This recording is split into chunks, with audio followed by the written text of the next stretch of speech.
The Senate will come to order. The senators will please take their seats. All those not entitled to the privilege of the floor will please retire to the gallery. The senators and all in attendance will stand and be led in prayer by Burr Datz, Campus Ministry Consultant, Catholic Diocese of Richmond, Lexington, Virginia. Let us pray. Almighty God, we call you by many names as we gather today, drawn together in the abundant love that you freely bestow on all creation and humanity. We pause in your presence in prayer, too well aware of the deadly violence that confounds our nation in schools, in homes, and in our streets. Yet we bask in your many blessings, grateful for all the gifts you provide to all in Virginia, her natural beauty, her diverse peoples, and all of her many public servants, particularly those who have sacrificed their lives serving the common good.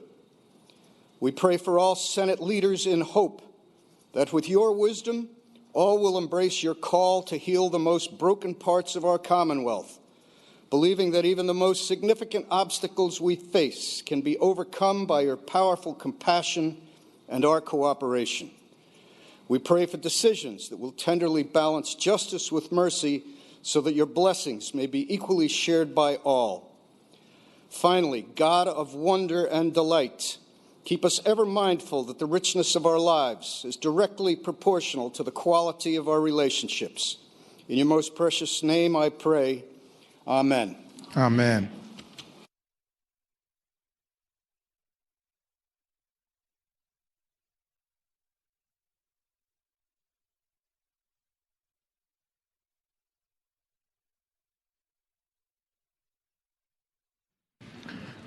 The clerk will call the roll. All those present will please vote aye. Clerk will close the roll. You have a quorum, Mr. President. Senate Journal for Wednesday, February 14, 2018. Senator from Chesterfield, Senator Chase, moves that the reading of the journal be waived. All in favor of waiving the reading of the journal will record their vote aye. Those opposed, no. Are the senators ready to vote? Have all the senators voted? Do any senators desire to change their vote? The clerk will close the roll. Ayes 37, noes 3. Ayes 37, noes 3. The reading of the journal is waived. The clerk will report any communications from the House of Delegates. Senator from Hanover, Senator McDougall. Mr. President, I move that the Senate waive the reading of the communication from the House. I thank the senator. The question is, shall the reading of the communication be waived? All in favor of waiving the reading of the communication from the House of Delegates will record their vote aye. Those opposed, no. Are the senators ready to vote? Have all the senators voted? Do any senators desire to change their vote? The clerk will close the roll. Ayes 37, noes 3. Ayes 37, noes 3. The reading of the communication from the House of Delegates is waived. Clerk will report any communications from the governor. We do not have one today, sir. Thank you, Madam Clerk. Now comes the time where we welcome visitors and take up any matters for the morning hour. I'd like to call on Senator from Hanover, Senator McDougall. Thank you, Mr. President. I'm very sorry we don't have any Valentine's wishes for my seatmate today, but Mr. President, I'll move that the rules be suspended and certain privileges of the floor be granted to some distinguished guests. I thank the senator. The question is, shall the rules be suspended and the privileges of the floor be granted to some distinguished guests? All in favor of the motion will record their vote aye. Those opposed, no. Are the senators ready to vote? Have all the senators voted? Do any senators desire to change their vote? Clerk will close the roll. Ayes 40, noes 0. Ayes 40, noes 0. The rules are suspended. The privileges of the floor are granted. The chair recognizes the senator from Chesterfield, Senator Chase, for the purpose of presenting our distinguished guests. Thank you, Mr. President. Virginia honors and knows Lieutenant Pilot J. Cullen III as the experienced pilot and commander of the Virginia State Police Aviation Unit, who also served as the pilot for Governor Terry McAuliffe. Lieutenant Cullen made the ultimate sacrifice near Charlottesville while providing helicopter support to officers on the ground.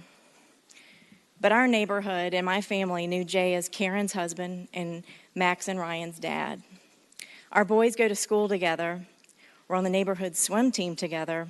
In fact, as the neighborhood swim team coach, I remember teaching Max how to swim and congratulating him on making it to the other end of the pool for the first time. Jay would also be so proud of Ryan for his early admittance to Virginia Tech, my alma mater. A special thanks to President Sands for providing a full ride scholarship so that Karen, a public school teacher, would have one less thing to worry about. This is a very special family to me and to our community, and also to the Commonwealth of Virginia. Today we celebrate Jay's life and remember Karen and remember Ryan and Max. Thank you, Mr. President. I thank the senator. Senate Resolution Number 22, celebrating the life of Lieutenant H.J. Cullen III. Whereas Lieutenant H.J. Cullen III, an experienced helicopter pilot and the commander of the Virginia State Police Aviation Unit, died in the line of duty on August 12, 2017. And whereas a native of New York, Jay Cullen graduated from Germantown High School in Tennessee in 1987, then earned a bachelor's degree from Embry-Riddle Aeronautical University and worked as a flight instructor in Front Royal in Winchester. And whereas desirous to be of service to the Commonwealth, Jay Cullen joined the Virginia State Police, graduating with the 90th Basic Session in 1994. He was first assigned to the Fairfax Division Area 9 office, then joined the Aviation Unit in 1999. And whereas between 1999 and 2017, Jay Cullen served at Virginia State Police aviation bases in Manassas, Lynchburg, and Chesterfield County. And whereas during that time, Jay Cullen also graduated from the National Criminal Justice Command College at the University of Virginia and served as a pilot for Governor Terrence R. McAuliffe. Whereas in February 2017, Jay Cullen achieved the rank of lieutenant and was named commander of the Virginia State Police Aviation Unit. And whereas Jay Cullen made the ultimate sacrifice near Charlottesville while providing helicopter support to officers on the ground, and whereas Jay Cullen served the Commonwealth with integrity, and his sacrifice is a reminder of the dangers bravely faced by law enforcement officers and first responders throughout the United States every day. And whereas in recognition of his exceptional leadership of and contributions to the Virginia State Police Aviation Unit, the Chesterfield Aviation Base was renamed as the Lieutenant H.J. Cullen Hangar in his honor. And whereas Jay Cullen will be fondly remembered and greatly missed by his wife Karen, their two sons, and numerous other family members, friends, and fellow law enforcement officers, now therefore be it resolved that the Senate of Virginia hereby note with great sadness the loss of Lieutenant H.J. Cullen III, a respected Virginia State Police aviator, and be it resolved further that the Clerk of the Senate prepare a copy of this resolution for presentation to the family of Lieutenant H.J. Cullen III as an expression of the Senate of Virginia's respect for his memory. Thank you, Madam Clerk.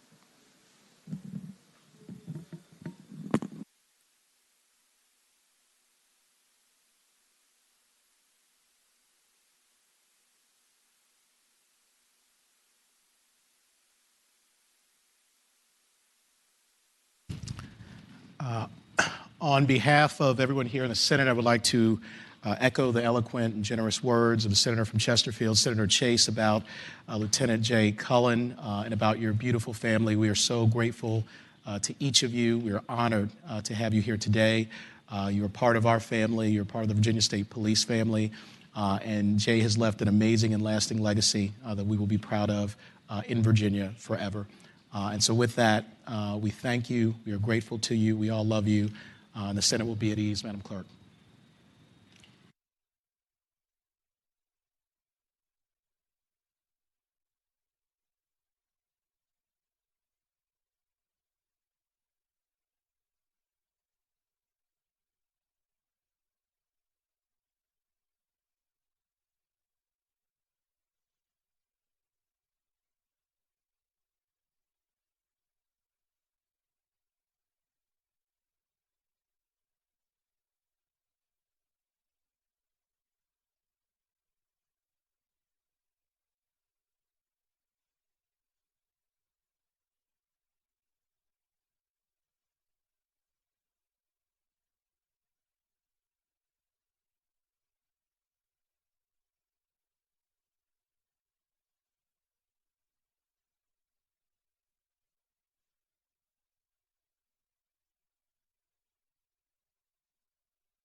The senator from James City County, Senator Norman. Mr. President, have you completed the morning hour, sir? We have not. It was indicated that you may need a brief recess. Or... Well, I think out of courtesy to perhaps some in the audience in the gallery, perhaps we ought to complete the morning hour. Thank you, Senator. Yes, sir. Absolutely.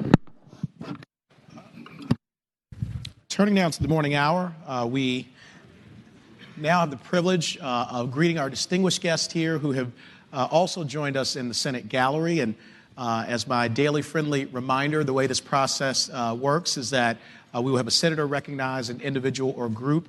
I will then immediately extend the warm welcome of the Senate, and then we will all clap together for that individual or group. So thank you all so much for your cooperation. First, I'd like to recognize the senator from Bath, Senator Deeds. Your microphone. Mr. President, I have two introductions. The senator has the floor.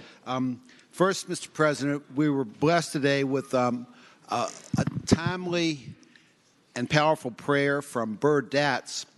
Burr is a retired Catholic minister. He's had a Catholic ministry at VMI in Washington Lee. Now he's in Catholic ministry consultant for the Catholic Diocese of Richmond. He lives in Lexington, Virginia.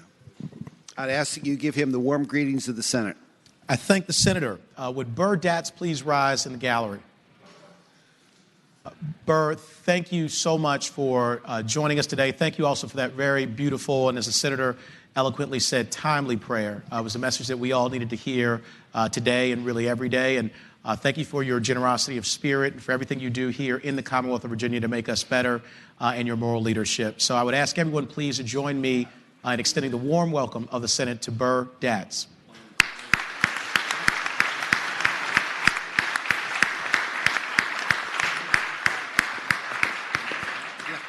Senator from Bath, Senator Deeds. Mr. President, back in 2015 Senate, we passed the Senate Joint Resolution 355 remembering the life of Bill Dressler, who was an auto dealer and a World War II veteran from Covington, Virginia. Today, we are fortunate to have in the gallery his children, Linda Dressler, Sandra Dressler Carter, and Bill Dressler Jr. I'd ask that you give them the warm greetings of the Senate. I thank the senator. Would Sandra Dressler Carter, Linda, and Bill Dressler Jr. rise in the gallery? Thank you all so much for joining us here today. Thank you for coming back to the Senate.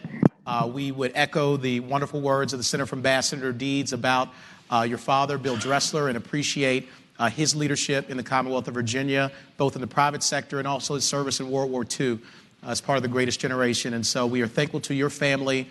You're welcome back here anytime as a part of our family. And I would ask everyone please to join me in extending the warm welcome of the Senate to the Dressler family.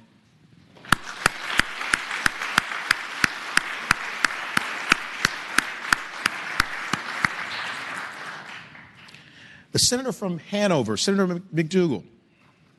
Thank you, Mr. President. Mr. President, I rise for two introductions. Thank the senator. You have the floor. Thank you, Mr. President. Mr. President, in the gallery, we have with us the grandparents of our Senate page, Dylan Spruill. I think Dylan might be on a task somewhere or close by, but they're Janice and James Goodman and Beverly Spruill. They're here to watch over him today and make sure that he continues to do the great job that Madam Clerk assures me he is doing. If you could offer them the warm welcome of the Senate. I thank the senator.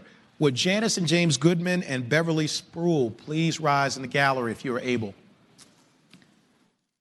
Thank you so much for joining us here today, and thank you also for the privilege of allowing Dylan to serve as a Senate page. Dylan has done a wonderful job in his service as a page, and we're grateful for his bright smile and brilliant mind, and he's going to do some wonderful things in the future, and that's a testament to the way that you all have raised him. So thank you. You are welcome back here anytime, and I would ask everyone please to join me in extending the warm welcome of the Senate to the Spruill family.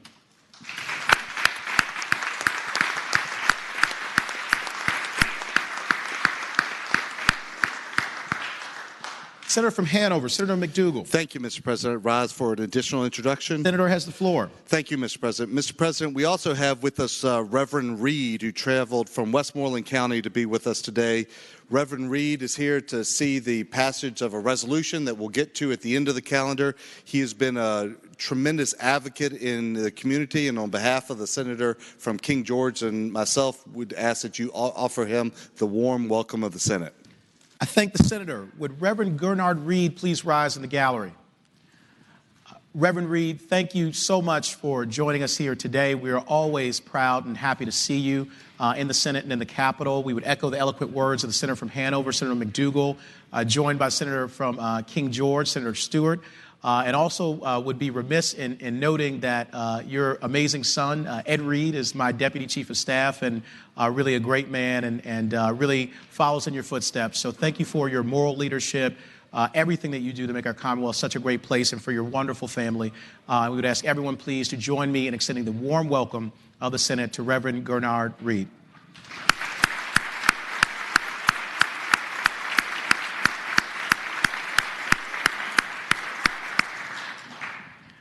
The senior senator from Richmond City, Senator Sturtevant.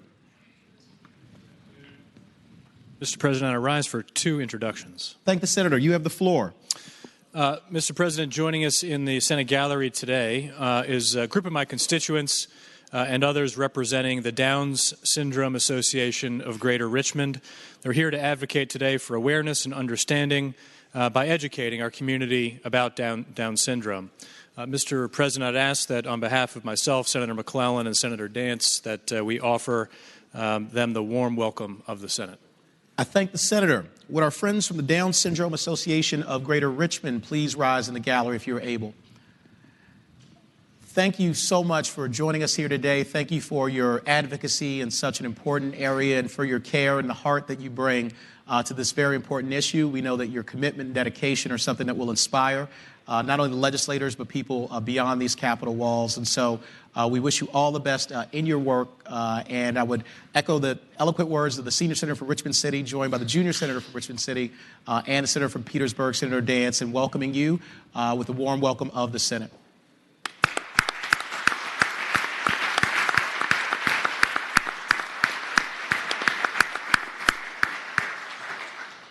The senior senator from Richmond City, Senator Sturtevant. Thank you, Mr. President. Also joining us in the Senate gallery are several students from St. Gertrude High School, which is an all-girls Catholic college prep high school in the city of Richmond, located in the Museum District. They are joined by their teachers, Miss Amy Pickrell and Miss Jenny Watkins, and they spent the day meeting with delegates and senators, as well as Governor Northam, learning more about the legislative process and state government. And I would ask, Mr. President, we will offer them the warm welcome of the Senate. I thank the senator. Would our friends from St. Gertrude's High School in the gallery please rise if you are able? We see you there. Thank you so much for joining us today. Thank you for taking the time out of what I know is a busy school schedule to come learn more about the legislative process, for meeting with Governor Northam and legislators here. We're grateful to you. You are our future leaders, and as we say, the future is now, so you're preparing yourselves for positions of leadership in the Commonwealth and beyond. We wish you all the best. Study hard, work hard, dream big, and we're all very proud of you. I would ask everyone please to join me in extending the warm welcome of the Senate to our friends from St. Gertrude's High School.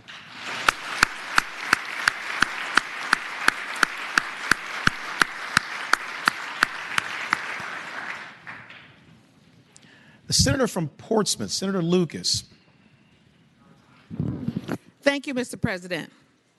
Mr. President, seated in the gallery today is one of the groups from one of my 11 political jurisdictions schools. Thanks, sir. I have the students from Surrey County High School. It is not annotated who the chaperone is, but I'm sure that person is somewhere nearby. So I would appreciate it if you would extend to the students of Surrey County High School and their chaperone the very warm greetings of the Senate. I thank the senator. Would our friends from Surrey County High School in the gallery please rise? I see you there. You guys look great. Thank you so much for joining us here today. We echo the words of the great senator from Portsmouth, Senator Lucas, in welcoming you. We're so proud of everything that you are doing, and know that you guys have incredibly bright futures. I had the honor and privilege of meeting so many of you right before our session began, and could see that you were brilliant and focused on making sure that you achieve to your God-given potential. So we welcome you, we are proud of you, and look forward to great leadership from every single one of you. And I would ask everyone please to join me in extending the warm welcome of the Senate to all of our friends from Surrey County High School.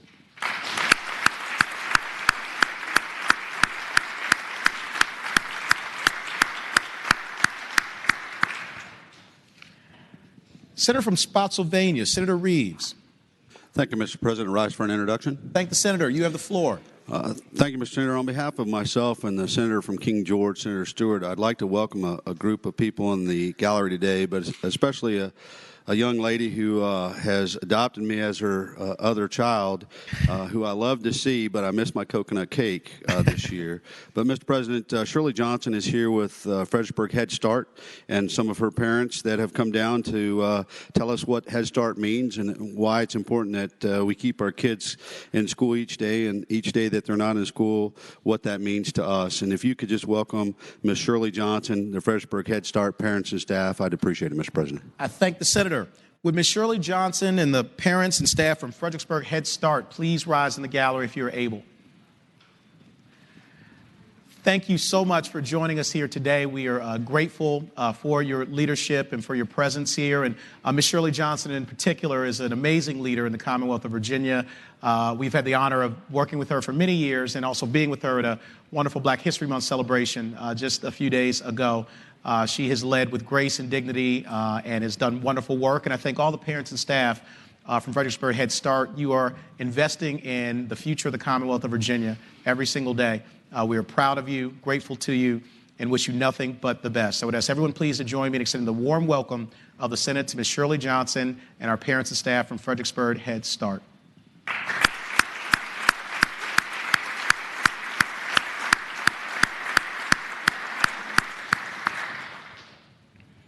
Senator from Williamsburg, Senator Mason.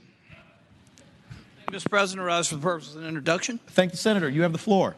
Thank you, Mr. President. Mr. President, on behalf of the gentleman from James City County and I would like you and the members of the Senate to join me in welcoming a real force of nature from our part of the world, Ms. Jo Solomon. There she is. I couldn't find her for a second. Jo is involved in too many organizations to note, but I will speak to her work as the League of Women Voters, making sure that people in our area are educated about issues, educated and have an understanding of the things we're working on every day, and making sure that they are aware and ready to vote when the time comes. And, Mr. President, she makes sure that I'm aware of issues, and she'll give me the what for if I'm not. And that might be something you and I can share, because I believe she worked with a young Mr. President at one point. So, Mr. President, would you give your friend and mine a warm welcome to the Senate? I thank the Senator very much. Would Jo Solomon please rise in the gallery? Jo, thank you so much for joining us here today. We also want to send greetings to your wonderful husband, Les, who is a dear friend as well. We are grateful for your civic participation and engagement. You are a fierce advocate for others with the League of Women Voters and in so many other capacities. And as the Senator kindly mentioned, I did have the honor of working with you when I was a law clerk to Judge Gerald Lee, and you were his courtroom deputy, and I will never forget that experience. And so you've been a dear friend to all of us. You are welcome back here anytime. And we ask everyone please to join me in extending the warm welcome of the Senate to Jo Solomon.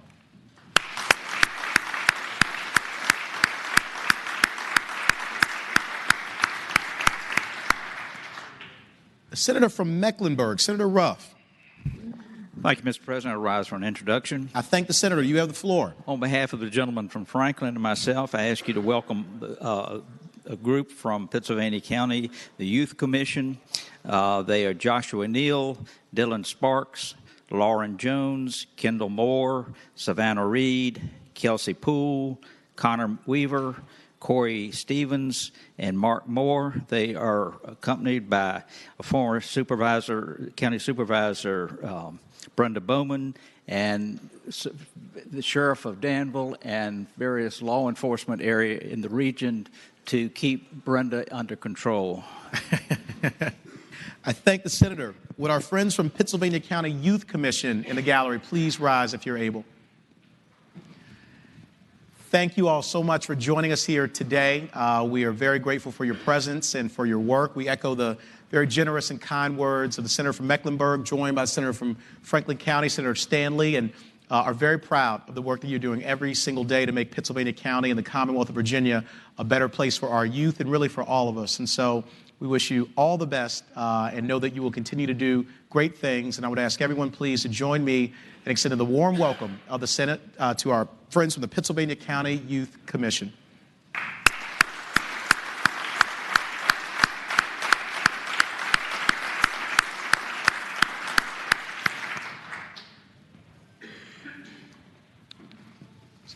The Senator from Western Fairfax, Senator Marsden. Thank you, Mr. President. I rise for an introduction. Senator has the floor. Thank you, Mr. President. Today, we are pleased to have with us representatives of the Virginia Golf Course Superintendents Association, Mark Cote, Jay Wade, David Norman, and Tyler Eastham. The VGCSA members maintain Virginia's golf courses, a $2.5 billion industry employing 30,000 Virginians. Members are environmental stewards who work with state agencies and who follow best management practices and conserve water. They also monitor water quality, maintain nutrient management plans, and seek to protect pollinators. I'm not going to touch that one. I would ask that they be given the warm welcome of the Senate. I thank the Senator. Would our friends from the Golf Course Superintendents Association of Virginia please rise? Thank you so much for joining us here today. We are grateful for your leadership. We want to echo the kind and generous words of the Senator from Western Fairfax about the importance of the work that you do every single day. We have a number of great golfers here in the body, and I know that they particularly appreciate what you do. I'm a terrible golfer, but I still appreciate what you do, and thank you guys for being here today and for advocating for a really important industry in the Commonwealth of Virginia. So with that, I would ask everyone please to join me in extending the warm welcome of the Senate to our friends from the Golf Superintendents Association of Virginia.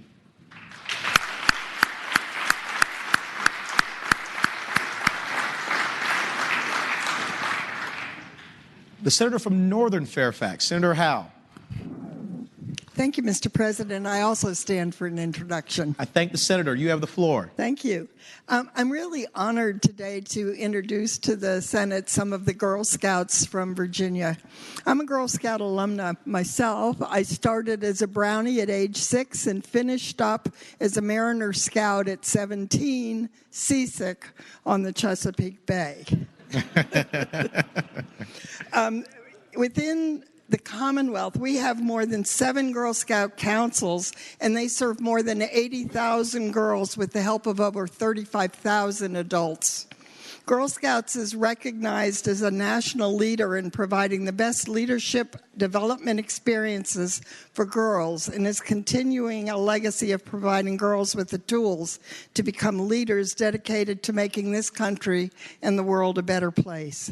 At all grade levels, from kindergarten to 12th grade, Girl Scouts offer hands-on, girl-led, girl-centered learning in STEM, the outdoors, entrepreneurship, and the abundant opportunities to develop invaluable life skills. Please welcome the Girl Scouts to the Capitol. I thank the Senator. Would our friends from the Girl Scout please rise if you're able? Thank you so much for joining us here today. Thank you also for the great leadership that you provide every single day throughout the Commonwealth of Virginia, in particular the investments you make in our wonderful young women who are growing up to be incredible, great leaders. And we have no finer example than the Senator from Northern Fairfax, Senator Howe. And this is obviously what's possible when you invest in the way the Girl Scouts have done. And so we thank you. We'd love to buy some cookies if you have some available. We didn't get enough sweets yesterday, but we are grateful to you. You are welcome back here anytime. And I would ask everyone please to join me in extending the warm welcome of the Senate to our leaders and friends from the Girl Scouts.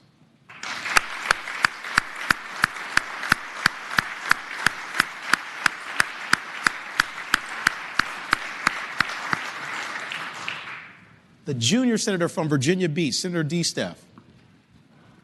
Morning, Mr. President. I rise for an introduction. Good morning, Senator. You have the floor.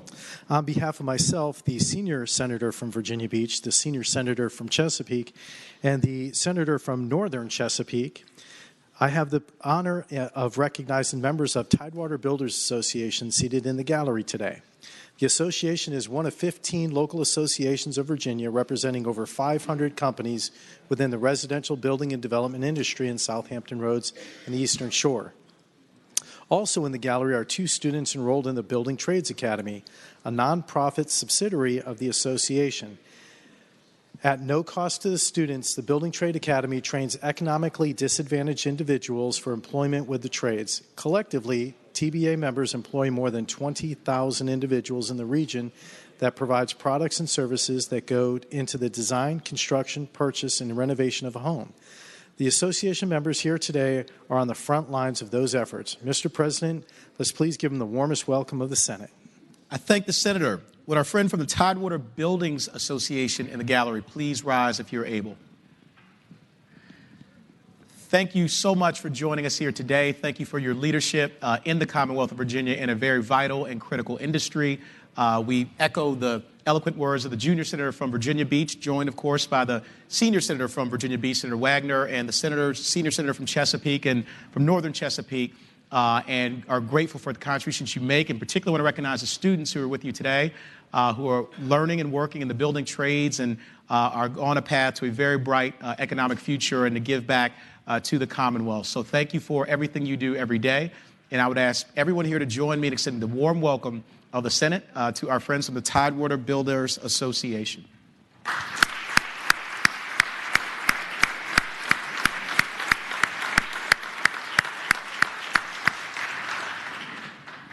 The Senator from Williamsburg, Senator Mason. Rise for the purpose of an introduction. Senator has the floor. My apologies, Mr. President. I missed one on the first go-around, but I'd like you and the members of the body to join several of us from the Virginia Peninsula. So the gentleman from James City County, the gentlelady from Hampton, and anyone else who loves Christopher Newport University, as we all do, to join me and welcome the Christopher Newport University social work students. They were in my office today. They take a keen interest in our school expulsion bills and, of course, the money that we put towards education, because they play a major role in helping our children along and cope with so many of the things that they deal with day in and day out. So it's a great program at Christopher Newport, Mr. President, so I hope you and the members of the Senate will give them a warm welcome. I thank the Senator. Would our friends from the Christopher Newport University School of Social Work in the gallery please rise if you're able? Oh, great. Got some taking over the gallery. Thank you so much for joining us here today. Thank you for your leadership in the Commonwealth of Virginia. Christopher Newport, of course, is a great university, not just in Virginia, but in the country. And as Senator Mason so eloquently stated, the work that you do in the social work space is so vitally important to us having strong families, strong communities, and healthier Commonwealth of Virginia. So we are grateful to you. Stay encouraged. You know, it's a work and a labor of love, but we're all behind you. So I would ask everyone please to join me in extending the warm welcome of the Senate to our distinguished guests from Christopher Newport University School of Social Work.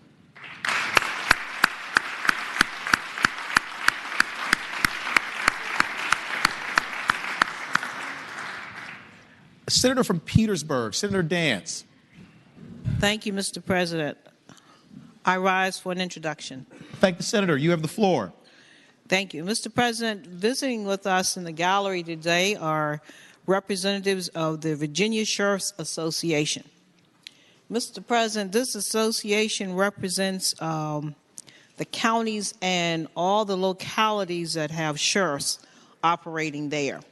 And they are in the counties, they are the primary local law enforcement, and also they serve in the wherever their locality is. They are providing one thing that is definitely they are responsible for ensuring by the Code of Virginia the localities operating jails. They are the ones that operate those jails.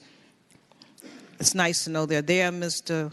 President, but I know you and I would not like to go, but just to visit.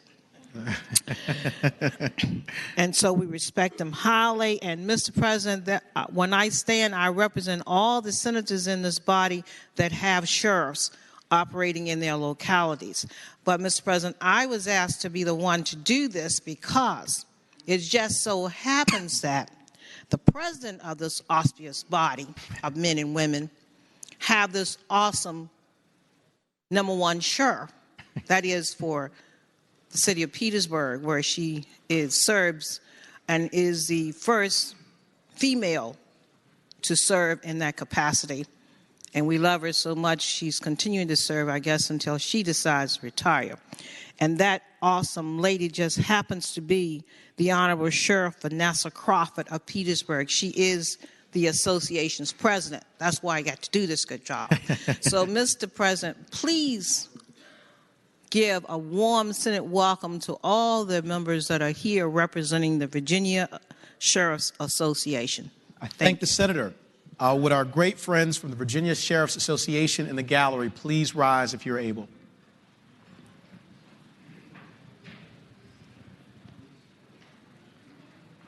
And we have more sheriffs coming in. This is a beautiful sight.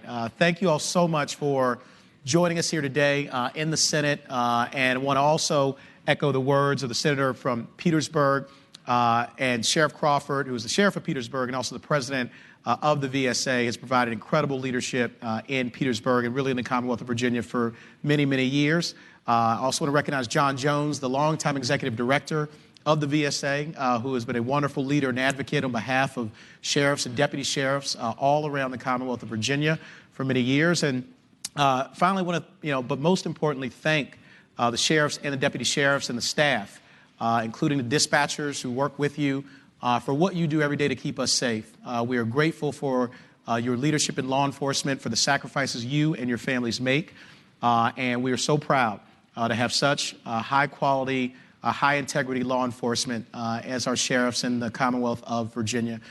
So, of course, you are welcome back here anytime, and you go with our gratitude and our thanks, and we look forward to fighting alongside you well into the future. So I would ask everyone, please, to join me in extending the warmest welcome of the Senate to our distinguished leaders from the Virginia Sheriff's Association.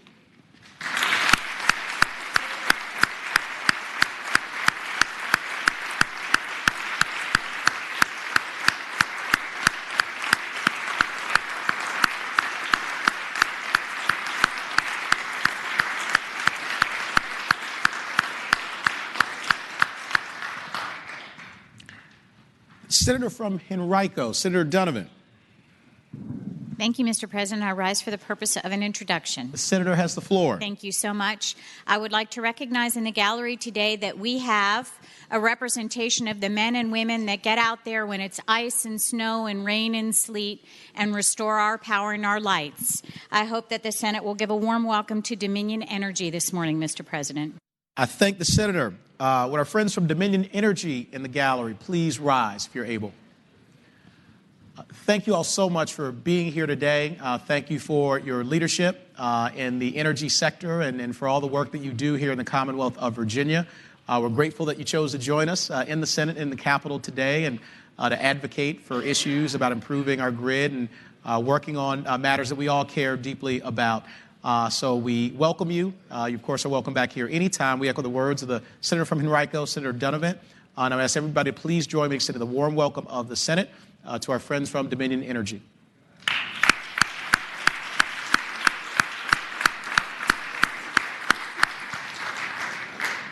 The Senator from Fauquier, Senator Vogel.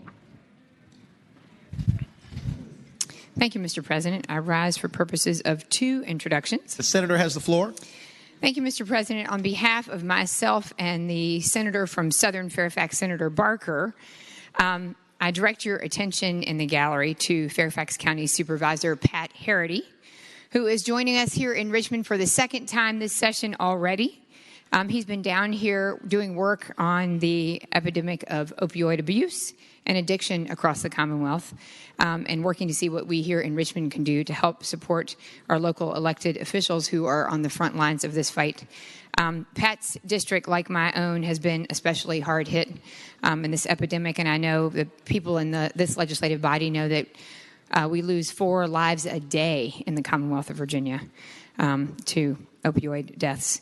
So we appreciate, I know I do, especially the hard work that he does and the partnership that he has forged with many of us in this legislative body. So I hope that you will join me in thanking him and extending the warm welcome of the Senate. Thank you. I thank the Senator. Would Supervisor Pat Harity please rise in the gallery? Supervisor Harity, thank you so much for joining us here today. We are grateful that you've come now for a second time to the Capitol to advocate and to show leadership around an issue like opioid abuse, which is such an important one here to tackle.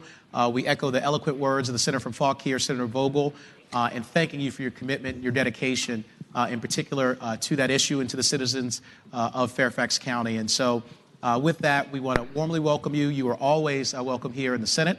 And I would ask everybody to please join me in extending the warm welcome of the Senate, Supervisor Pat Harity.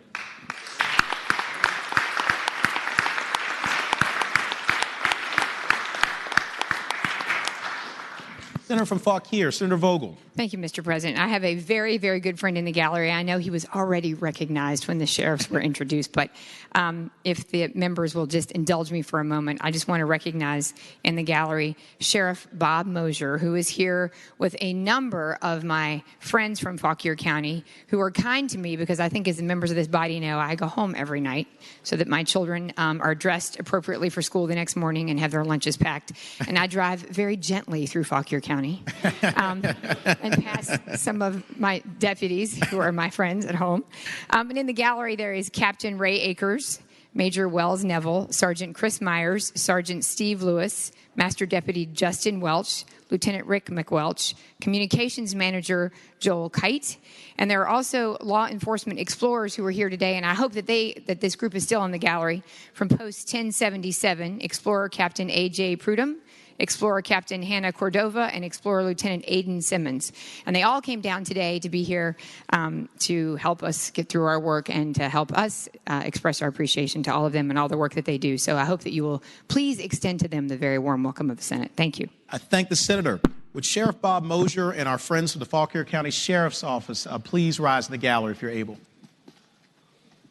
Thank you all so much for joining us here today. We join in the very generous, warm, and eloquent words of the Senator from Fauquier and recognizing you for your leadership and your dedication and commitment. We are so grateful to each one of you. I had the pleasure of getting to meet with you before session and was just so thoroughly impressed by each one of you and in particular by our explorers. And I saw the pride that our sheriff and deputy sheriffs took in our explorers and the next generation of high-quality, high-integrity leadership here in law enforcement in Fauquier County and in Virginia. So thank you for your dedication. We are very proud of you.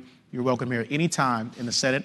And I would ask everyone to please join me in extending the warm welcome of the Senate to Sheriff Mosier and the members of the Fauquier County Sheriff's Department.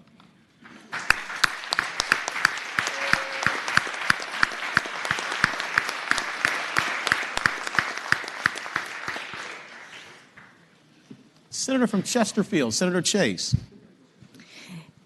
Thank you, Mr. President. I rise for the purpose of an introduction. I thank the Senator. You have the floor. Thank you, Mr. President. Today we have with us Bridge Academy, including Owen Thurber, who is the son of Senate Page Supervisor Tolan Thurber. And I might add that Bridge Academy is a co-op that has been serving the homeschooling community in South Chesterfield since 2014. And my husband and I were actually the original on the founding board many years ago, even before this school. And they've kind of morphed into another school. But they respond to the academic and social needs of families who've chosen to home educate. Bridge Academy has grown to accommodate over 200 students with the help of many faithful teachers and volunteers. The students have the opportunity to not only take classes in many subjects and electives, but also to take activities and service projects that enrich the community in which they live. Thank you, Mr. President. I thank the Senator. Would our friends from the Bridge Academy in the gallery please rise if you're able? Thank you all so much for joining us here today. We are grateful for your presence and for the fact that you took the time out to be with us in the Senate. We thank you for your work in educating our children in the next generation. In particular, I want to recognize Owen, who is the son of Tolan Thurber, who's part of the Senate family. Owen, raise your hand just so we can. Perfect. And thank you so much. We're grateful to you and to your family. You all are welcome here anytime. We echo the eloquent words of the Senator from Chesterfield, Senator Chase. And I would ask everyone please to join me in extending the warm welcome of the Senate to our friends from the Bridge Academy.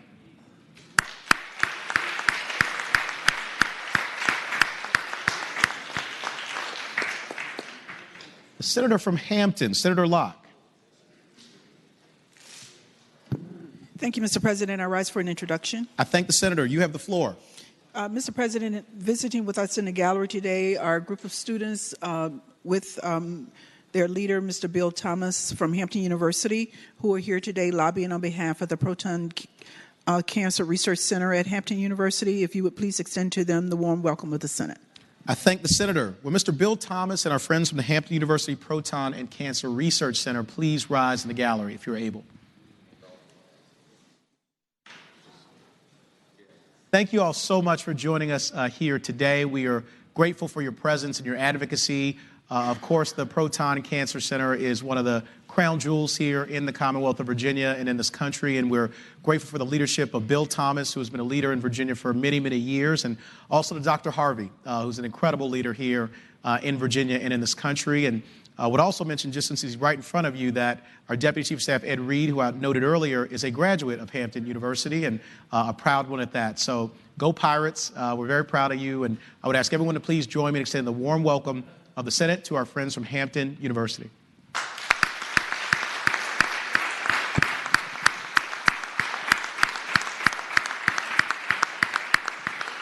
Senator from Hampton, Senator Locke. Mr. President, I note that there are some students who are in my class up there. I want to know why they're not in class. They've left the gallery, Senator, so you can't ask them. Are there any other senators who wish to be recognized for purposes of an introduction? Is there any other business to come before the morning hour? Seeing none, go to the senator from James City County, Senator Norman. Thank you, Mr. President. I would ask that the Senate now stand in recess until 1:15, and I would invite all of the Republican senators to please meet in the conference room right off of the chambers so we can save time. I thank the senator. Without objection, the Senate will stand in recess until 1:15.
The Senate will come to order. Senators will please take their seats. For what purpose does the senator from Fairfax City, Senator Peterson, rise? Thank you, Mr. President. Could we briefly return to the morning hour for an introduction? Without objection. Mr. President, ladies and gentlemen of the Senate, I see a great group of friends here, primarily from Northern Virginia, but from all over Virginia, the AAPI, Asian American Pacific Islanders of Virginia. I see a lot of friends, but if I start naming names, it could go on all day. So I'll just say thank you and ask that they be recognized by the Senate. I thank the senator very much. Would our friends from the AAPI, Asian American Pacific Islanders of Virginia, please rise in the gallery if you're able. Thank you so much for joining us here today. We echo the very warm greetings of the senator from Fairfax City, Senator Peterson, and we, of course, see many, many friendly, wonderful faces of leaders in the AAPI community and really all throughout the Commonwealth of Virginia. We're grateful for the work that you do to expand opportunity for all, to fight against discrimination, and to make sure everyone has a shot to achieve the American dream. So we all welcome you here today, and I would ask everyone to please join me in extending the warm welcome of the Senate to our friends from the AAPI of Virginia.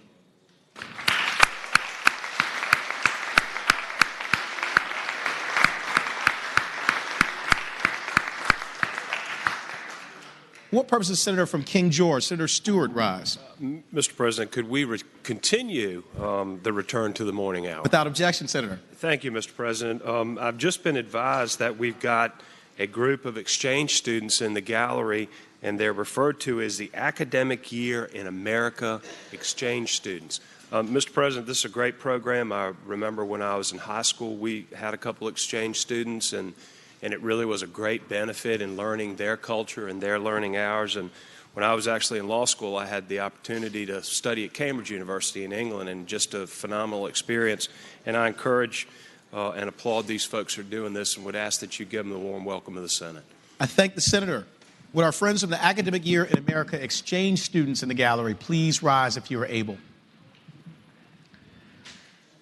Thank you so much for joining us here today. Greetings. We are grateful that you took time to come to the Senate of Virginia and to the Capitol here in the Commonwealth. And we're also grateful that you're here in the States, and hope you're enjoying your studies and the cultural exchange that I know is taking place and enriching your experience and also the experience of those here in the Commonwealth and in America. So we echo the eloquent words of the Senator from King George, Senator Stewart, and want to give the warm welcome of the Senate to all of our friends from the Academic Year in America exchange students.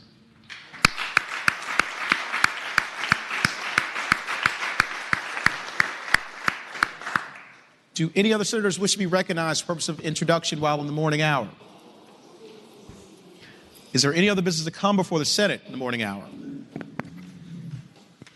Seeing none, the clerk will call the calendar. Senate calendar for Thursday, February 15, 2018. Uncontested calendar. House bills on third reading. Senator from James City County, Senator Norman. Good evening, Mr. President. Good evening, Senator.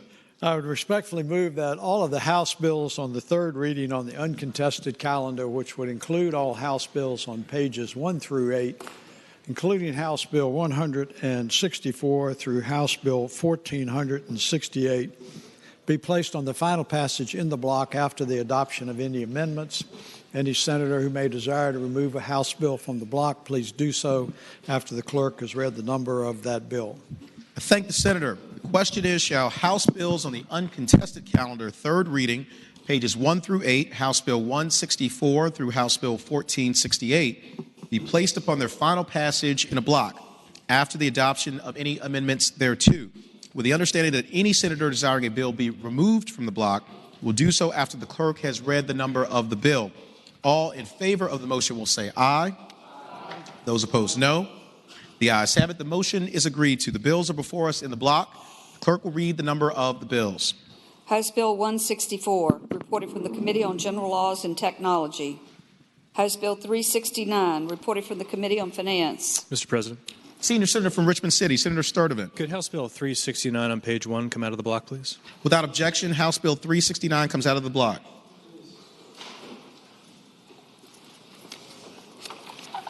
House Bill 439, reported from the Committee on General Laws and Technology. House Bill 609, reported from the Committee on General Laws and Technology. House Bill 674, reported from the Committee on General Laws and Technology. House Bill 683, reported from the Committee on General Laws and Technology. House Bill 732, reported from the Committee on General Laws and Technology. House Bill 752, reported from the Committee on General Laws and Technology. House Bill 753, reported from the Committee on General Laws and Technology. House Bill 828, reported from the Committee on Finance. Mr. President. The junior senator from Richmond City, Senator McClellan. Thank you, Mr. President. Could House Bill 828 come out of the block for purposes of an abstention, please? Without objection, House Bill 828 will come out of the block. House Bill 846, reported from the Committee on Finance. House Bill 864, reported from the Committee on General Laws and Technology. House Bill 905, reported from the Committee on General Laws and Technology. House Bill 906, reported from the Committee on General Laws and Technology. House Bill 907, reported from the Committee on General Laws and Technology. House Bill 908, reported from the Committee on General Laws and Technology. House Bill 923, reported from the Committee on General Laws and Technology with amendment.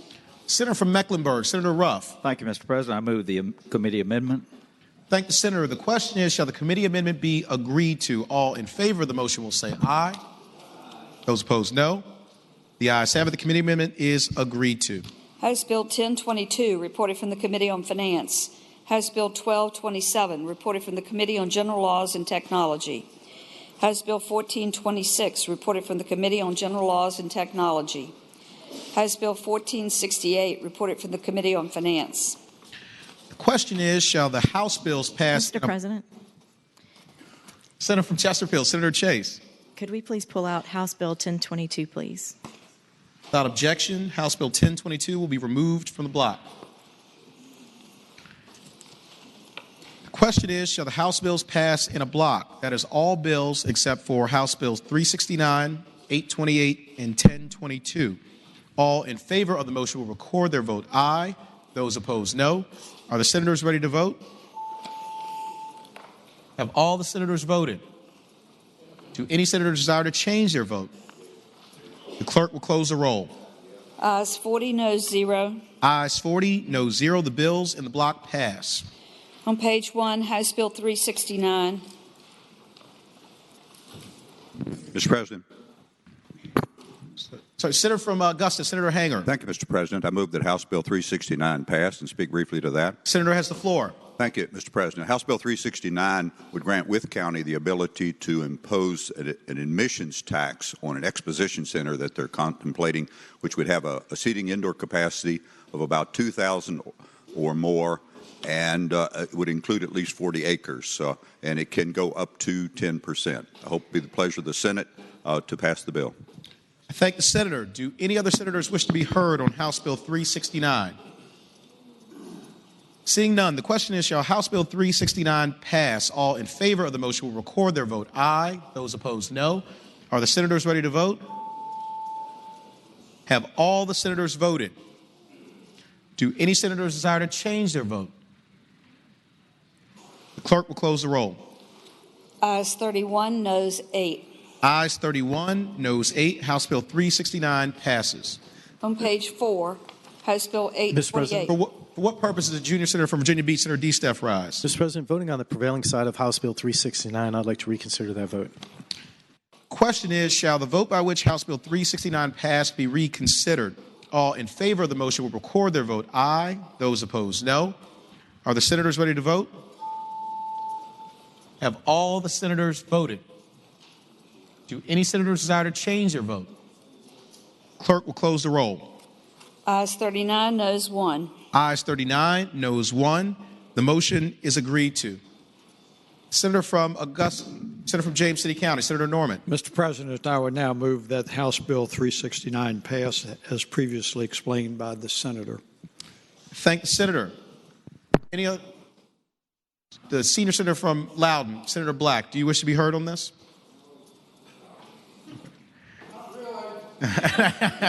Thank the senator. Saw you buzzed in. The question is, shall House Bill 369 pass? All in favor of the motion will record their vote aye. Those opposed, no. Are the senators ready to vote? Have all the senators voted? Do any senators desire to change their vote? The clerk will close the roll. Ayes 30, noes 10. Ayes 30, noes 10. House Bill 369 passes. On page 4, House Bill 828.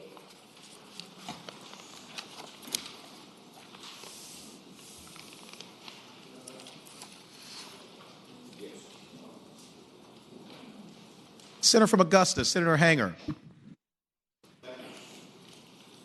Thank you, Mr. President, members of the Senate.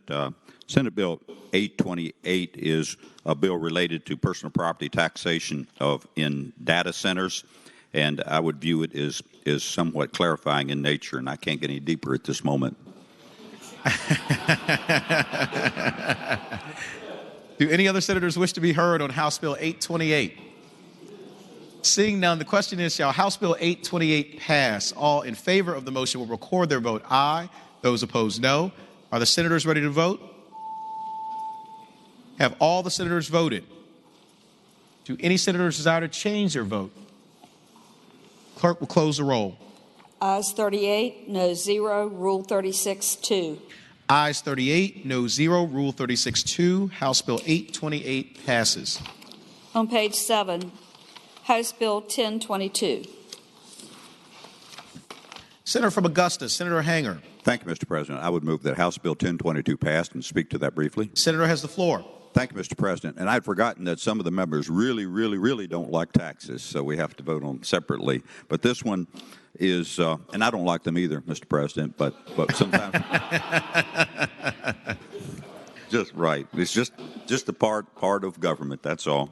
This one actually is simple. It offers a clear definition of what constitutes agriculture products, and for the purposes of the classification, it would be livestock, aquaculture, poultry, horticulture, floriculture, viticulture, silviculture, and other farm crops, which could include other crops currently not legal, Mr. President. Thank you. I thank the senator. Do any other senators wish to be heard on House Bill 1022? Seeing none, the question is, shall House Bill 1022 pass? All in favor of the motion will record their vote aye. Those opposed, no. Are the senators ready to vote? Have all the senators voted? Do any senators desire to change their vote? Clerk will close the roll. Ayes 40, noes 0. Ayes 40, no 0. House Bill 1022 passes.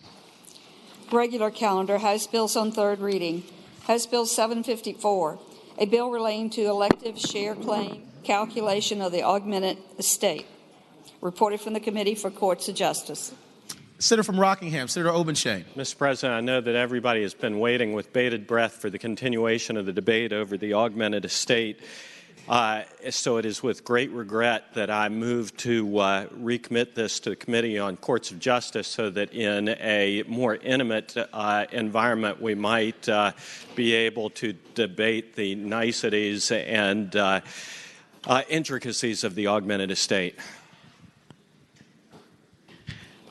I thank the senator. The question is, shall House Bill 754 be recommitted to the Courts of Justice Committee? All in favor of the motion will say aye. Those opposed, no.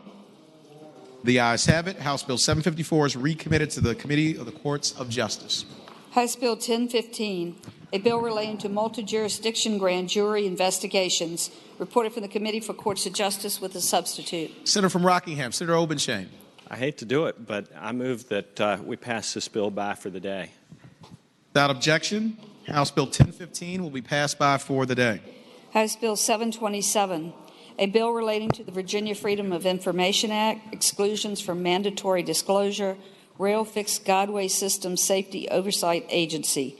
Reported for the Committee on General Laws and Technology. Senator from Mecklenburg, Senator Ruff. Thank you, Mr. President. This clarifies an exclusion from a mandatory disclosure under FOIA information that would disclose the security aspects of the System of Safety Program plan adopted pursuant to the Federal Transportation Administration regulations governing the Commonwealth's designated Rail Fixed Guideway System Safety Oversight Agency. I move that the bill pass. Thank the senator. Do any other senators wish to be heard on House Bill 727? Seeing none, the question is, shall House Bill 727 pass? All in favor of the motion will record their vote aye. Those opposed, no. Are the senators ready to vote? Have all the senators voted? Do any senators desire to change their vote? Clerk will close the roll. Ayes 40, no 0. Ayes 40, no 0. House Bill 727 passes. House Bill 909, a bill relating to the Virginia Freedom of Information Act, disclosure of law enforcement and criminal records, reported from the Committee on General Laws and Technology. Senator from Mecklenburg, Senator Ruff. Thank you, Mr. President. I move that the bill pass. This is a recommendation of the FOIA Council. It clarifies that law enforcement and criminal record information can be shared with other public bodies. These bodies would include emergency medical services, fire services, and 911 systems. Thank you, Senator. For what purpose is Senator from Fairfax City, Senator Peterson, rise? Thank you, gentlemen. Thank you, Mr. President. Gentlemen, yield for a question. Will gentleman yield for a question? I yield. Gentleman yields. You have the floor. I'd ask the gentleman, I think his remarks are helpful. This actually makes it easier to obtain records under Freedom of Information Act. Mr. President, that is exactly correct. I thank the gentleman. Thank the Senator.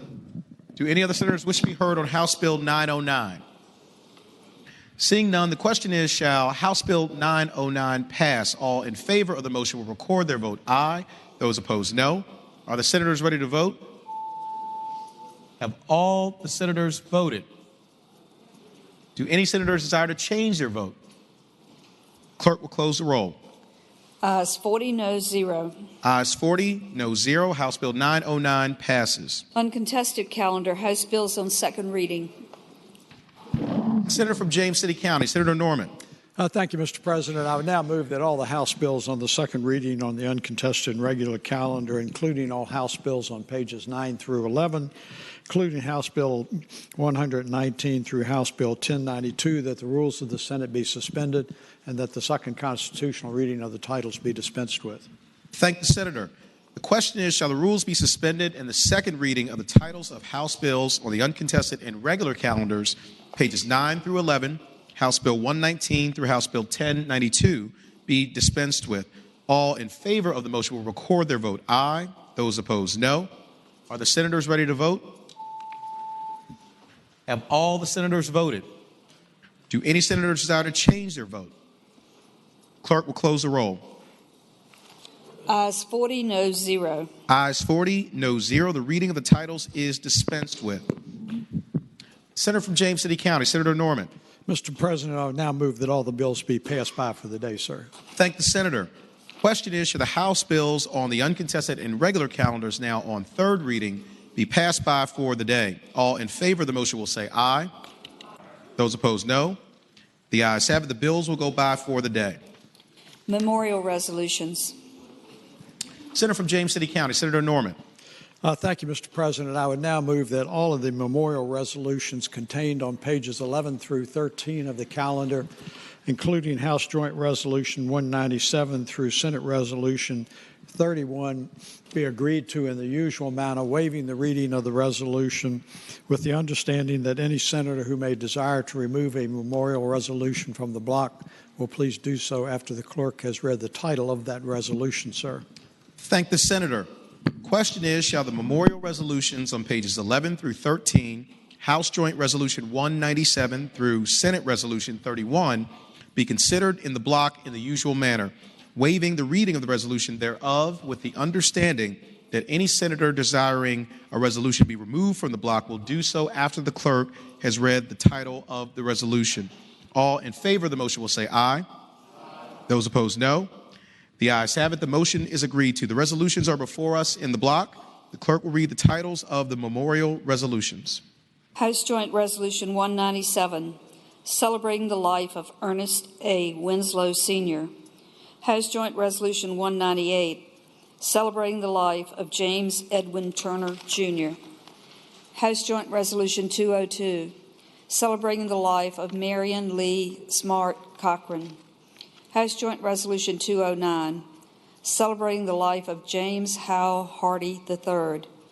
House Joint Resolution 214, celebrating the life of Colonel Wesley Lee Fox, United States Marine Corps, retired. House Joint Resolution 220, celebrating the life of Sidney Belt Harvey III. House Joint Resolution 221, celebrating the life of Amanda Ernestine Jackson Rush. House Joint Resolution 222, celebrating the life of Bruce Edison Bentley Sr.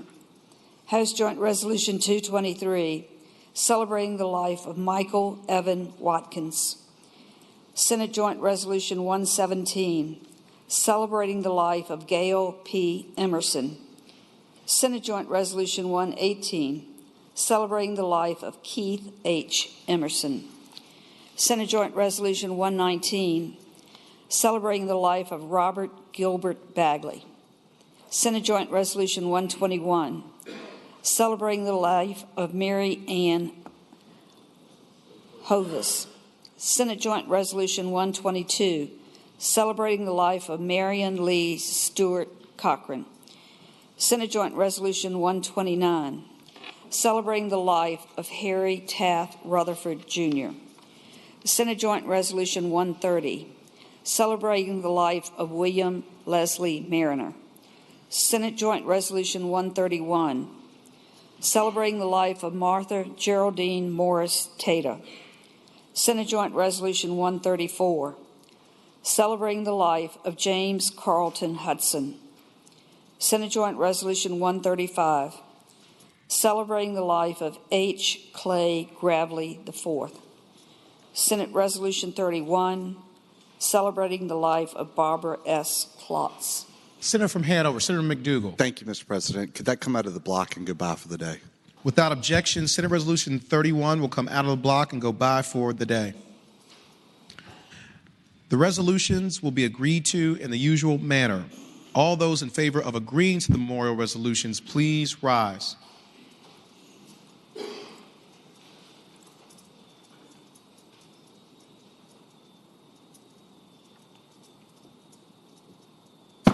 The resolutions are agreed to. Commending resolutions. Senator from James City County, Senator Norman. Mr. President, I would now move that all of the commending resolution on pages 11 through 19 of the calendar, including House Joint Resolution 136 through Senate Resolution number 33, be agreed to in the block by voice vote, waiving the reading of the resolution. Any senator who may desire to remove a commending resolution from the block, please do so after the clerk has read the number of that resolution. Thank the senator. The question is, shall the commending resolutions on pages 14 through 19, House Joint Resolution 136 through Senate Resolution 33, be considered in the block by voice vote, waiving the reading of the resolutions, with the understanding that any senator desiring a resolution be removed from the block will do so after the clerk has read the number of the resolution. All in favor of the motion will say aye. Those opposed, no. The ayes have it. The motion is agreed to. The resolutions are before us in the block. The clerk will read the numbers of the resolutions. Joint Resolutions 136, 157, 179, 189, 190, 191, 193, 194, 195, 196, 199, 200, 201, 203, 204, 205, 206, 207, 208, 210, 211, 212, 213, 215, 216, 217, 218, 219, 224, 225, 226, 227. Senate Joint Resolutions 123, 124, 125, 127, 128, 132, 142, Senate Resolutions 20, 25, 26, 27, 28, 29, 30, 32, 33. Question is, shall the resolutions be agreed to? All in favor of agreeing to the resolutions will say aye. Those opposed, no. The resolutions are agreed to.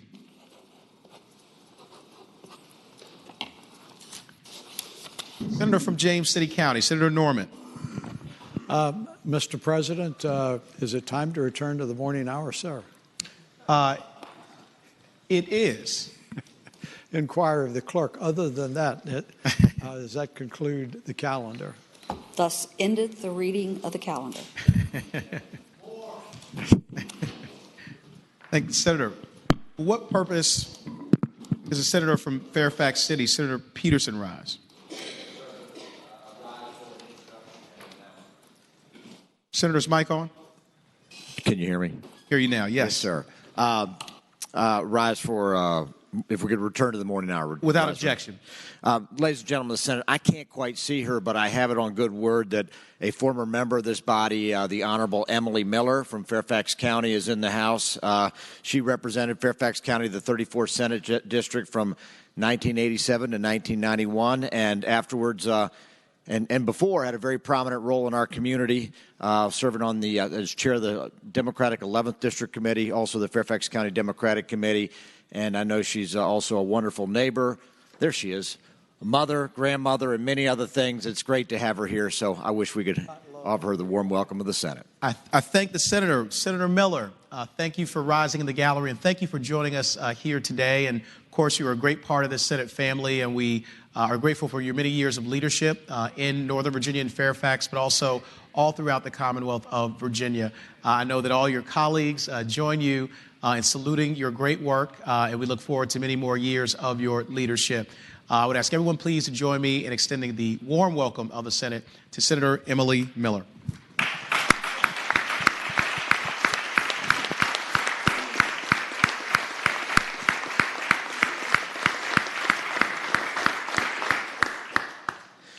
And Mr. President, I also have the announcement.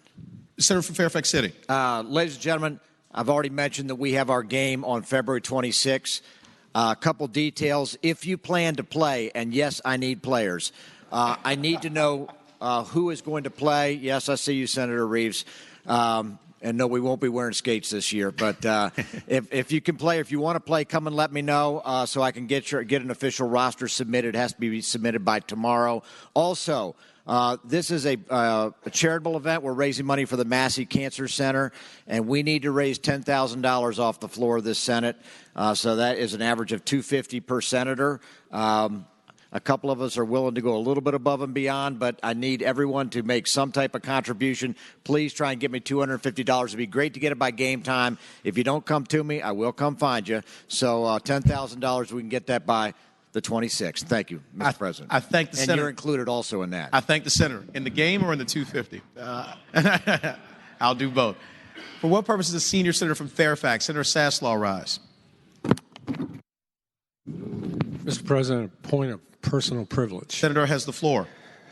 Mr. President, members of the Senate, I got here in 1980, and this is the first time I can ever remember getting up and speaking about essentially a national problem. And the reason is I've always thought that a national problem ought to be resolved at the national level, i.e. Congress. I'm sure unless you just got here this morning from Mars, you heard about what happened in Florida. And sooner or later, we're going to have to do something at the state level, not just here, but around the country, because apparently that crowd across the river is unwilling to do anything. I wanted to bounce some statistics off of you that can help explain probably why what is almost become a weekly occurrence in this country doesn't seem to be appearing anywhere else, or particularly in Western Europe or the Western democracies. I went to Wikipedia and I looked up gun murders per 100,000 people on a country-by-country basis. And just in Western Europe, and this is per 100,000, Austria is 0.10. That's 0.10. Canada, 0.38. I know they're North America. Czechoslovakia, 0.15. France, 0.21. In other words, none of these are one or even one person per 100,000. Denmark, 0.22. Finland, 0.32. Germany, 0.07.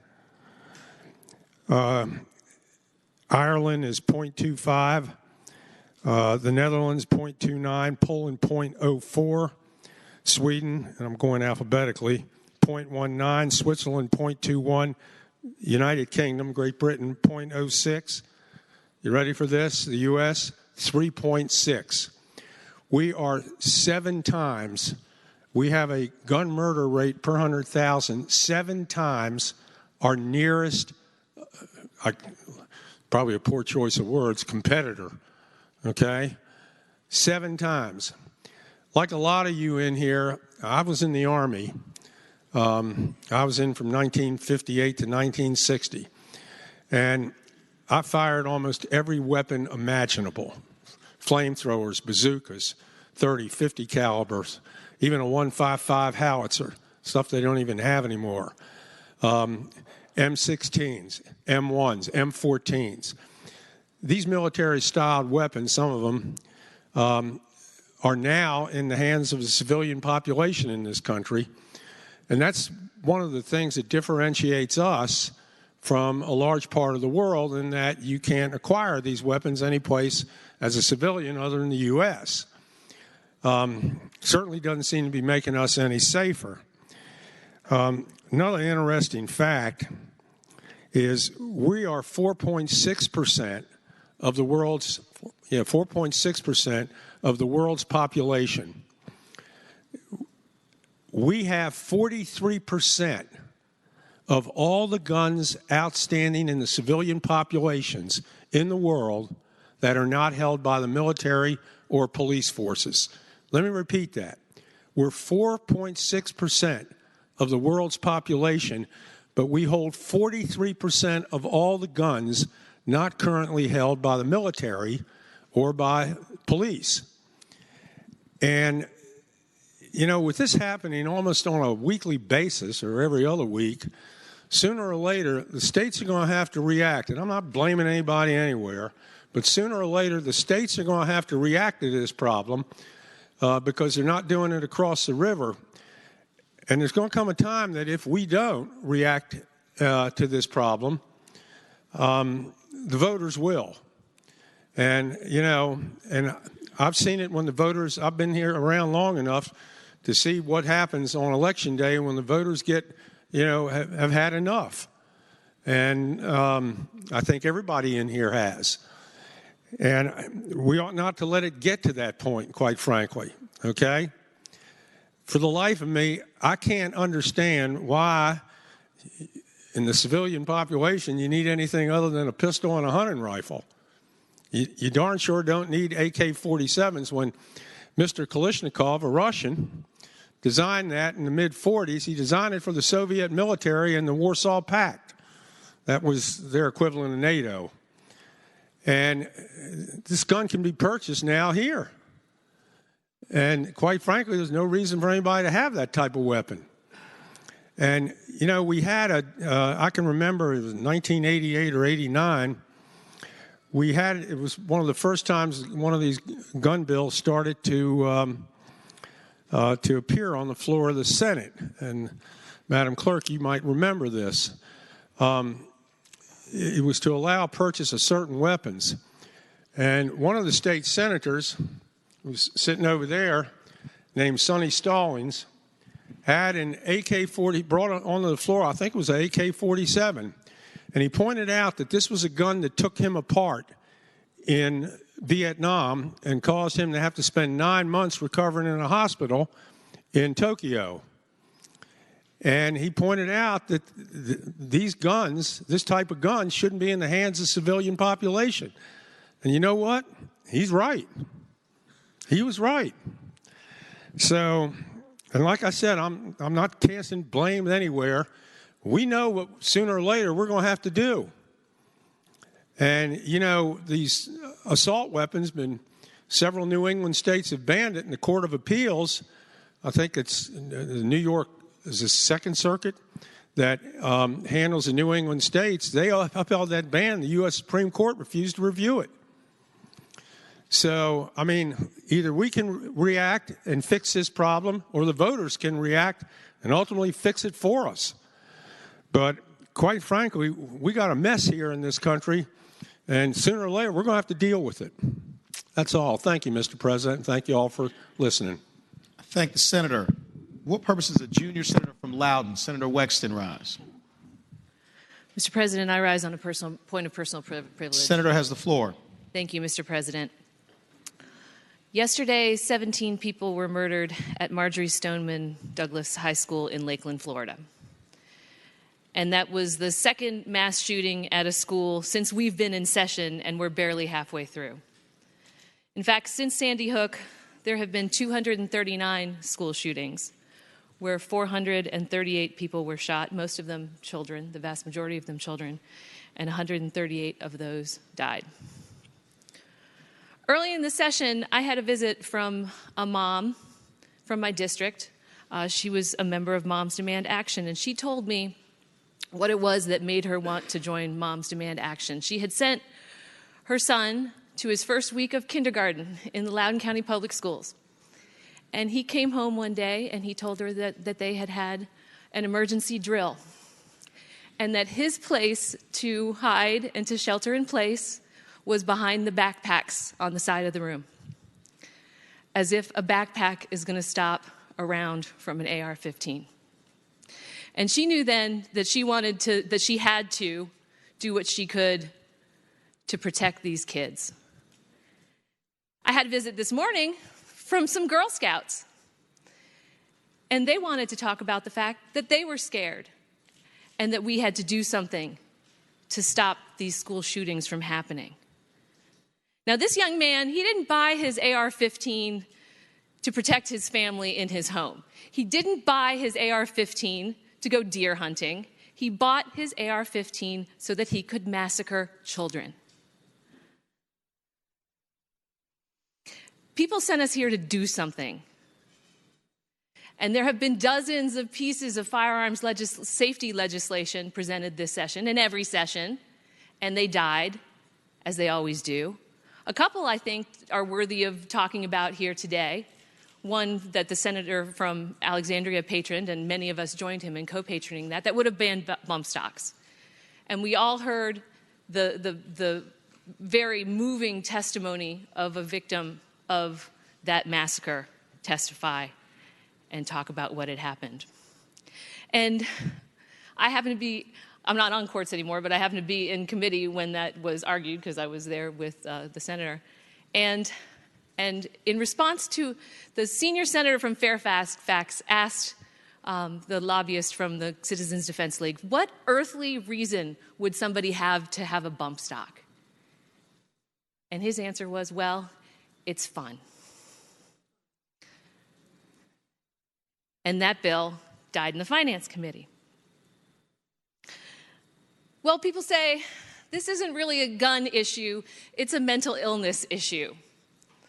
And the senator from Southern Fairfax has brought a very good bill over a number of years for temporary firearms protective orders. Very limited process for people who are suffering mental breakdown to protect those around them and keep those folks away from firearms. That died in the courts committee for I think it's the 5th consecutive year. We do not need weapons of war on our streets. We do not need them in our churches, and we certainly don't want them in our schools. And we may not be able to stop all the school shootings, but shouldn't we at least try to stop some? And if we're not going to do that, we shouldn't be here. Thank the senator. For what purpose is the senior senator from Loudoun? Senator Black, rise. Point of personal privilege. Senator has the floor. Ladies and gentlemen, I certainly share everyone's grief over the death of the school children in Florida. But let me just give a bit of a different view on this. First of all, the United States has always had guns. It's written into the Constitution. It's part of our culture or history. But I will tell you that when I was a very young school child, people still spoke of the St. Valentine's Day Massacre, in which Al Capone, his group in Chicago, gunned down Bugsy Siegel's gang. 7 people were killed in that, and people were talking about it, 30 years later. It wasn't until 1966 that we had what I would call the first of these types of shootings. It was the University of Texas Bell Tower massacre, very significant. An individual mentally unstable went up in the bell tower and shot quite a number of people. I think it was around that time that we began to experience a fairly dramatic change in our culture. We could, of course, write books about that, but let me just sum it up to say that where we are today, right today, is that we're sort of bound. We are bound by the First Amendment to the U.S. Constitution, which says that we have freedom of expression, and so every time one of these clowns goes out and murders people, it's spread all over the news, and we can't stop it. We have the Second Amendment, which guarantees the right to keep and bear arms, and I don't think that we should stop it unless there is a consensus to change the U.S. Constitution. The one characteristic that I see in these crimes is the fact that in all of the ones that I can recall offhand, these mass shootings are occurring in gun-free zones. I see two things that can be done in our schools. One is being done fairly effectively in most of our schools, and that is that they are limiting access to where people can enter. So if I go to a school and I want to get in, I am stopped at the door. I have to identify myself clearly and get permission to get in. And I think that is a significant safety measure. However, the other thing that jumped out at me as I watched the television talking about what happened in Broward County, Florida, there was a very heroic coach. His name was Aaron Feist. And Aaron Feist, he was the first one identified as a victim. He was killed. He jumped in front of the shooter to protect the students, and he died. And we should all be grateful to him and to anyone who has that enormous degree of heroism. However, I really believe that the idea that we disarm our people in the schools, we forbid our teachers and our staff from carrying concealed firearms is a mistake, because it is something that we can do. We can allow these people to defend themselves and to defend their students. I'm very serious about this. Where you have people who are armed, you tend not to have these mass shootings. And so, ladies and gentlemen, this is a very, very difficult problem. I understand that, and I sympathize, and I understand just how genuine the gentleman from Fairfax is. I believe he's sincere in every single word he says. And the junior senator from Loudoun, I believe in the sincerity of every word she says. However, I think as a practical matter, considering the state of our Constitution, that I think we really need to look at whether we are going to continue to have a situation where we tell children, if someone comes in with a firearm, run and cuddle up and hide in a corner, because until the police arrive, there is going to be no one there who can defend you. And frankly, I wish that the fellow, the coach who died, Aaron Feist, had a gun. And I wish he could have confronted that man, and I wish he could have shot him instead of allowing that man to shoot him and the other 16 people who have died there. Thank you, Mr. President. Thank the senator. For what purpose is the senator from Alexandria? Senator Eben rise. I rise for a point of personal privilege and a motion.